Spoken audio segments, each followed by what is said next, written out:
Madam Ambassador, welcome to our studio and thank you for talking to us today. Thank you for inviting me.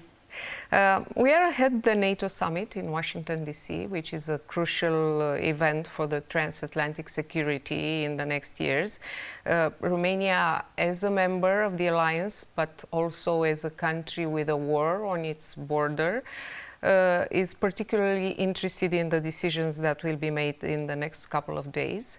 So what are, from the US point of view, the objectives of this summit? Well, thank you for the question. As you know, this is the 75th anniversary of NATO, which is an alliance that is now larger, stronger, and more united than ever. Particularly in the face of Russia's unprovoked, horrific and illegal attack on Ukraine. So this is an opportunity as an alliance for us to come together and to reinforce our support for Ukraine and our common defense against all threats, including Russian aggression. It's a chance for us to reinforce that support that we've been offering for Ukraine as individual countries and as NATO. It's a chance for us to improve our own defense capabilities. It's a chance for us to also talk about industrial production, expanding and strengthening our ability to produce in collaboration with manufacturers. It's a chance also to look at our own commitments to defense, both individually and collectively. And I think the good news is that this year we will see at least 2/3 of the members of NATO meeting the 2% of GDP defense pledge that we have all made at Wales to invest in our own security. Happily, Romania has exceeded that pledge, and you're at 2.5%, but other NATO allies can still improve what they are doing.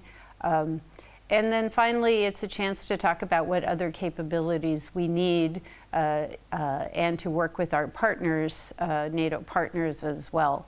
So these are the key goals for the summit. It's a chance to come together and strengthen deterrence and defense as a strong alliance, the strongest alliance in history.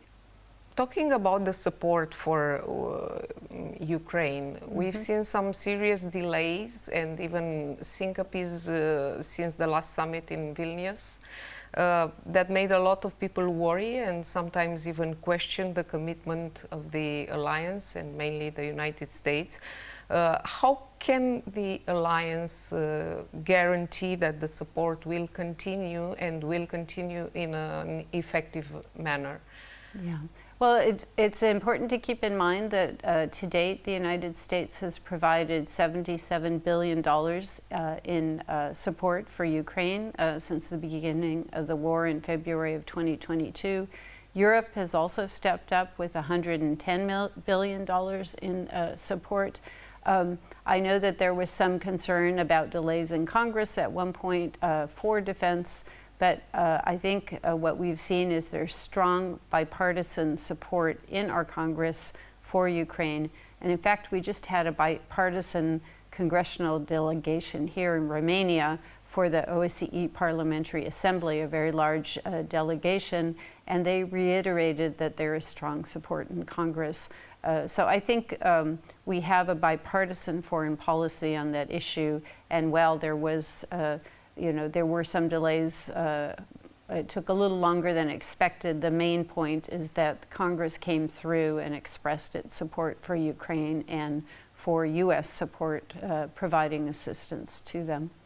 Romania recently decided to donate a Patriot system to Ukraine after the meeting President Biden and President Iohannis had at the White House in May.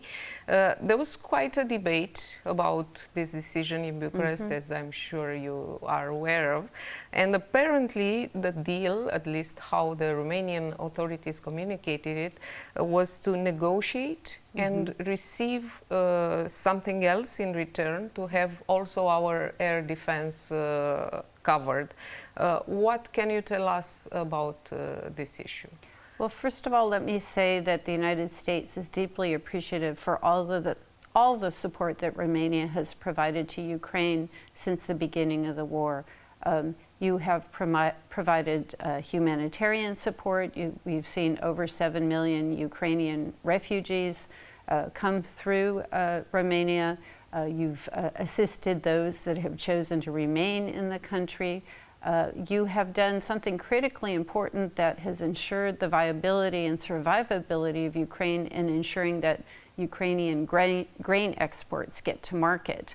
I'm not sure everyone realizes how important that is, both in terms of Ukraine's economic resilience, but also in terms of getting grain to world markets, especially in the south, where they're desperately needed to avoid famine. You've provided political support and you've provided military support.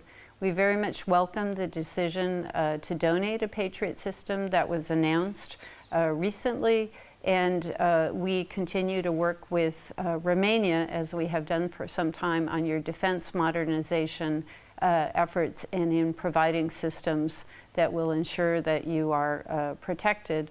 Of course, the whole point of the NATO alliance is that it's a common defense and deterrence. Article 5 says that we will defend every inch of NATO territory. This summit is a chance to reaffirm that pledge. So we will continue to talk with the Romanian government about defense needs, about military modernization needs, and making sure that Romania remains protected. One of the strategic objectives of Romania in the matter of the security is security in the Black Sea. Ever since Wales summit, since you mentioned it, after Russia invaded Ukraine, became also strategic objective of the alliance and also the United States. And these days there's a lot of buzz about the works at the MK base that is about to become the biggest NATO military base in Europe, bigger than Ramstein. Also, the base hosts a large American contingency. You visited the base. What will this mean for the American part and the strategic partnership between USA and Romania? Well, first of all, we're incredibly grateful to Romania for hosting US troops at MK military base or air base and other locations in Romania, along with other NATO troops, French troops. There are a number of other troops here in Romania, and we welcome very much Romania's decision to upgrade the facilities to make it possible to host troops from NATO. I think these are wise decisions and investments in Romania's own capabilities in defense, and it makes working with NATO more effective. It improves interoperability, the ability for troops to move around the NATO territory. I had a chance, as you mentioned, to go a couple of months ago down to the air base at MK. I took a helicopter ride to see the improvements that are underway. This is a big long-term investment, but I think it makes sense for Romania, and we welcome it very much. It will make it even more welcoming to US and other NATO troops. Russia didn't react very well as expected to this works. Should this worry the Romanian I don't think citizens? so. I think it's a good sign. I mean, the whole point of an alliance is to deter. I think the thing that's important is to avoid war, and you avoid war, ironically, by being prepared for war, and that makes war less likely. So I think by being prepared, by showing that Romania is part of a strong alliance, should help people sleep better at night. Of course, the Russians don't like it because they like to intimidate and try to scare people, but I think the best defense is a strong defense and being part of a strong alliance. speaking of Russia, some of the most serious threats to democracy and security in this part of the world, with Russia's proximity, but also all over the world, are propaganda and disinformation. We've seen it in Moldova, we've seen it here in Romania, in other countries. Secretary Blinken and Minister Rodobescu signed recently a memorandum of understanding on the matter. What are the concerns and what this cooperation means? Well, I think all of us in the democratic world are contending with the impact of malign influence, disinformation. Social media has been such a great development in many ways in sharing information, but it also is subject to abuse and misuse. And as it becomes part of the landscape, we also have to come together and figure out how to defend ourselves against the misuse and the spread of disinformation, lies, and all these things. So this memorandum of understanding that was signed by Secretary Blinken and Foreign Minister Rodobescu looks at the issue of how can we cooperate together, as we are doing with many other countries, to share information about online influence and campaigns and attacks, to share best practices, to be able to respond when we see some kind of campaign that is ill-intentioned and targeted at our countries and our governments. So that's the goal. I think, as we all know, when we look at social media every day, there's a lot of things to contend with. But if we don't, work together, we will have a more difficult time in dealing with it. Particularly, during times of elections, which are coming up in both our countries, it's important to be on the lookout for this type of behavior and to be able to respond. Your embassy had a very active communication campaign on the matter of visas. This year, you notified and urged people to renew their visas. You had celebrities. I've seen Hagi, even Prime Minister Ciolacu doing it. All these with the purpose of meeting the criteria for visa waiver, which is under the 3% of refusal rate.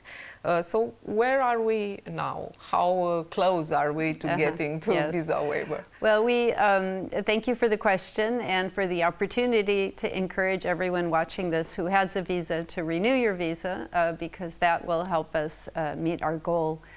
We measure one of the criteria, as you mentioned, for entering visa waiver program is to have what's called a refusal rate lower than 3% of all applications. And the best way to lower that is to make sure that we get lots of good applications from people who are renewing their visas or good candidates for visas, and that will outweigh the very few that we have to turn down for various reasons. So we have been encouraging people to apply this year. The end of the year in which we measure this will be at the end of September. So we're in the last quarter of our campaign. So this is the time to apply. The other part of the requirements for this program has to do with agreements that we sign bilaterally, and we've made good progress on those, where those are almost complete. So the focus right now is on making sure we can get down below that 3%. So it's not a political issue at all. It's just a strict numbers issue. And as you know, if the numerator goes higher and the denominator goes lower, you're better off. So I would ask everyone who has a visa, even if it hasn't yet expired, to please renew it and help us in our campaign. I was privileged to meet Hagi recently. I have met other celebrities that have come to help us spread the word. So thank you for asking me this question and allowing me to help spread the word some more. And maybe we'll get some more celebrities in. It's been really fun for me to meet people that come to the embassy to renew their visas. At this point, is 2025 still a doable term? Well, I'm hopeful, but I won't make predictions because, again, it's a numbers issue and we just have to see how it turns out. If you look at the statistics from previous years, the trends are going in the right direction, but it's a very hard target to meet. The best thing we can do is put all our efforts in and hope. But we'll just have to see. I don't want to make a prediction, but I do have my hopes. For my last question, I'm going back to NATO. We are celebrating, as you said, 75 years of NATO, 20 years since Romania joined, Yes. so a double celebration for us. The geopolitical situation is also complicated. The elections this year in France, we've seen it already. There will be in the United States, here in Yes. Romania, and the outcomes of these elections seem to complicate the geopolitical situation even more. So how do you see the future of transatlantic relationships should the political administrations in USA, France, other countries change this year? I see a strong commitment on both sides of the Atlantic to the transatlantic alliance. It's easy to focus on some of the different statements of the day, passing statements and news cycles. But if you look at the fundamentals of the relationship, we are united not just by the NATO alliance, but by shared values to democracy, to a future with intertwined economies where we work together. Again, as I said, I just saw a bipartisan delegation from Congress here, very much committed to the transatlantic alliance. So I think the fundamentals won't change, even if we see some changes here and there in leadership.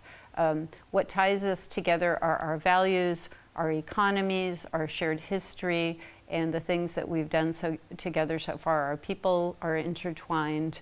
I have a lot of confidence in our future together. Ambassador, thank you very much for this interview. Thank you so much, and also congratulations to Romania for 20 years in NATO. As President Biden said recently, Romania has exceeded all expectations as a member of the NATO alliance. So we're very happy that Romania is an alliance member together with us.